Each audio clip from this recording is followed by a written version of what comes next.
ही रही थी कि छात्र संख्या लगातार कोई ये 2 या 3 साल का विषय नहीं है, ये कम से कम मैं समझती हूँ 15 साल से, पिछले 15 साल से हम नीचे ही उतरे हैं जितने सरकारी स्कूल हैं।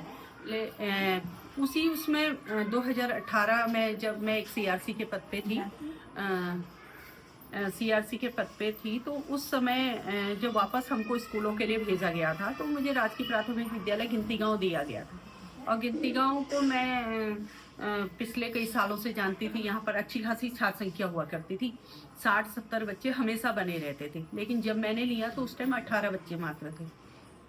मैंने देखा कि सेवी क्षेत्र भी बहुत घना है और स्कूल भी यहाँ पर पब्लिक स्कूल भी चल रहे हैं और सारी कुछ है, और हमारे सरकारी स्कूल की जो छात्र संख्या है वो घट रही है और आगे आने वाले दिनों में ख़त्म हो जाएगी, ये स्थिति बनी हुई थी। तो उस पर आके काम किया है हमने। ये सबसे पहले यही देखा कि ये छात्र संख्या का घटने का कारण क्या है, वो सारी चीज़ों को पॉइंट वाइज नोट किया और उस पर हमने एक विद्यालय विकास योजना बनाई। और विद्यालय विकास योजना बनाते समय यहाँ पर एक सहायक अध्यापक मेरे साथ थे और एक मैं हेड के पद पे, हम 2 लोग थे। और हमने पूरे घर घर जाकर के सर्वे किया कि जनता सरकारी स्कूल में बच्चों को भेजने के लिए क्या चाहती है हमसे, क्योंकि नज़दीकी स्कूलों में क्या है जो हमको छोड़ के आप वहाँ जा रहे हैं। इस पर हमने उनके साथ काफ़ी चर्चाएं उन लोगों के साथ भी करी जिनके बच्चे आने चाहिए थे, और उन लोगों के साथ भी करी जो अपने गांव के स्कूल को बढ़ता हुआ देखना चाह रहे थे। तो उस स्थिति में निकल के आया, जैसे कि एक है बाउंड्री वॉल नहीं थी, शौचालय टूटा फूटा था, फर्नीचर नहीं था, और उसके अलावा कि यहाँ पर टीचर्स हैं कि 2 हैं तो उनमें से एक कभी बीएलओ ड्यूटी पे है, कभी अन्य ड्यूटियों में है, या वो नज़दीकी विद्यालयों में व्यवस्था में व्यस्त है। तो ऐसी स्थिति में कोई भी अभिभावक अपने बच्चों को नहीं भेजना चाहता है कि उसको टीचर ही नहीं मिल रहा हो स्कूल में। एक बार के लिए जनता का ये कहना था पेड़ के नीचे भी पढ़ाई होती है, हमको टीचर तो मिले। तो इस स्थिति में फिर एक विद्यालय विकास योजना बनाई गई और उस पे ये सारी बिंदुओं को रखा गया, किस तरह से विद्यालय को एक आकर्षक, सुंदर, अच्छे सजे सुसज्जित दीवारें, क्लासरूम, फर्नीचर रखे जाएं, और उसके बाद हर क्लास में एक टीचर का होना बहुत ज़रूरी है। उस टीचर की व्यवस्था कहाँ से होगी, और ये सारी चीज़ें, क्योंकि हम अभी ये सारी चीज़ें नीतिगत नहीं थी हमारी सरकार की, तो मुझे स्थानीय लोगों से मिलकर के, जो विद्यालय प्रबंधन समिति हमारी एक छोटी विद्यालय की सरकार होती है, उसको लेकर के इस पे मैंने काम किया।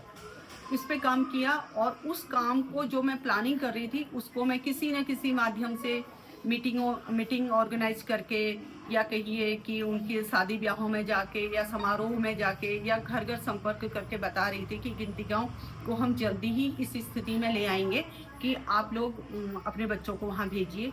तो इस तरह से जब मैंने विद्यालय प्रबंधन समिति, कुछ दानदाताओं के साथ और विभाग के अपने अधिकारियों से मिलजुल करके ये काम किया, तो हमारे स्कूल की छात्र संख्या सीधे जो 18 से हमारी हो जानी चाहिए थी 14, क्योंकि हमारे 4 बच्चे पास आउट हो रहे थे, तो वो हमारी 84 में आ गए।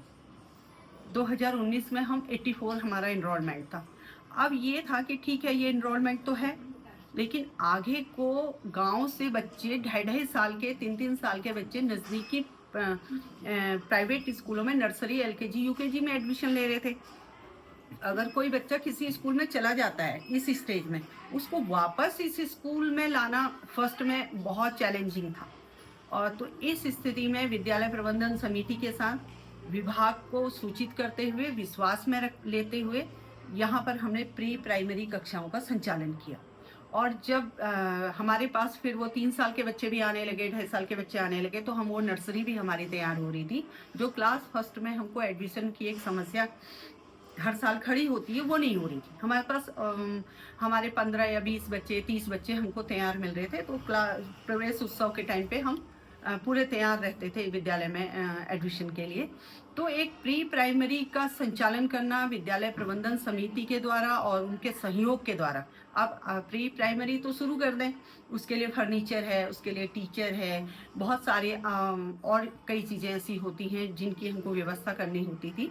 तो वो सारी जिम्मेदारी विद्यालय प्रबंधन समिति ने ली, और वो केवल विद्यालय प्रबंधन समिति के 10-12 लोगों की नहीं, हम उसको आम बैठक में हमने रखा, प्रस्तावित किया कि हम इस विद्यालय को इस तरह से चला रहे हैं और उसमें ये हमारा एकेडमिक रहेगा, तो आप लोगों का सहयोग हमें चाहिए अगर आप लोग चाहते हैं। तो सभी ने बढ़ चढ़ के उसमें सहयोग दिया, बढ़ चढ़ के सहयोग दिया। और जो प्रस्ताव हुए व्यवस्थाओं के लिए, धनराशि की भी ज़रूरत होती है, साधन की भी ज़रूरत होती है, और फिर दूर दूर से बच्चे यहाँ पर आने लगे तो वहाँ पर आवागमन के लिए यातायात की भी ज़रूरत होती है। उसमें सब चीज़ ने एसएमसी ने खुले खुले हाथों हाथ इस प्रस्तावों को लिया कि हम इन सब चीज़ों में सहमत हैं कि यहाँ पर अगर ये व्यवस्था बनती है हम आपको हर तरह का सहयोग देने के लिए खड़े हैं।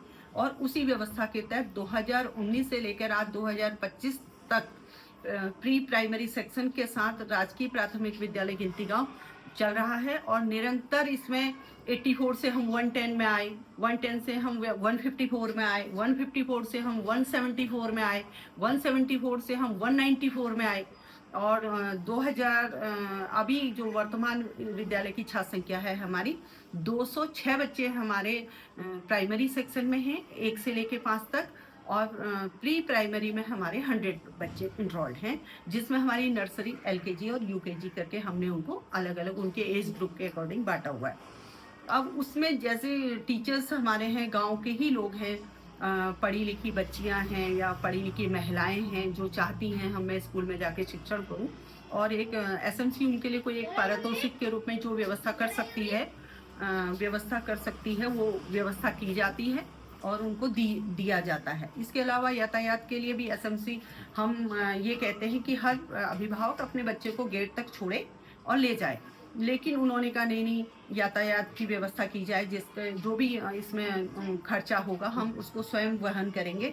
इन सारी चीज़ों में विद्यालय की एक प्रधानाध्यापिका होने के नाते मैं सरकारी नीतियों को ध्यान में रखते हुए कोई भी धनराशि का ऐसा भार जनता के ऊपर नहीं डालती हूँ जो मुझे नहीं डालना चाहिए।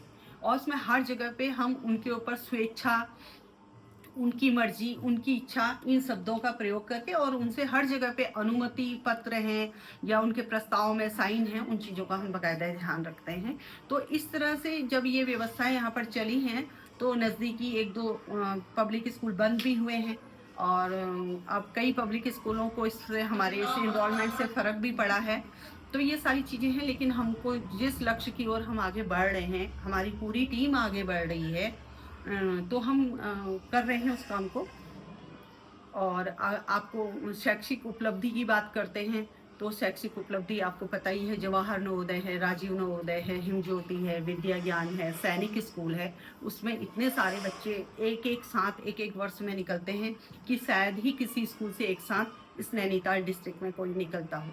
इस बार भी हमारा राजीव गांधी में हमारे 7 बच्चे अभी फर्स्ट लिस्ट में सेलेक्ट हुए हैं, और मुझे उम्मीद है कि सेकंड उसमें हमारी फिर वेटिंग में मतलब हम 15 बच्चे तक पहुंचाएंगे वहाँ पे। और जवाहर नवोदय में अभी हमारे 2 बच्चे फर्स्ट लिस्ट में गए हैं, कहीं न कहीं 3 या 4 बच्चों का हमारा ऐसा मानना है कि वो वेटिंग में वो भी आएंगे। तो हिमज्योति में बच्चियाँ पिछले साल भी, इस साल भी लगातार गई हैं। पिछले साल विद्या ज्ञान में गई हैं, इस साल विद्या ज्ञान में वो बच्ची जो एग्ज़ाम देने जाने वाली थी मेन, वो बीमार हो गई, तो इस वजह से हम उस एग्ज़ाम को नहीं करा पाए उसका।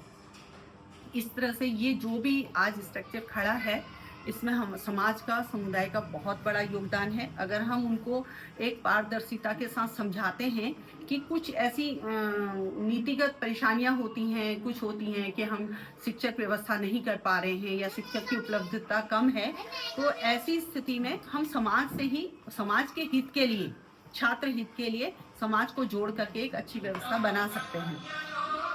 तो हाँ।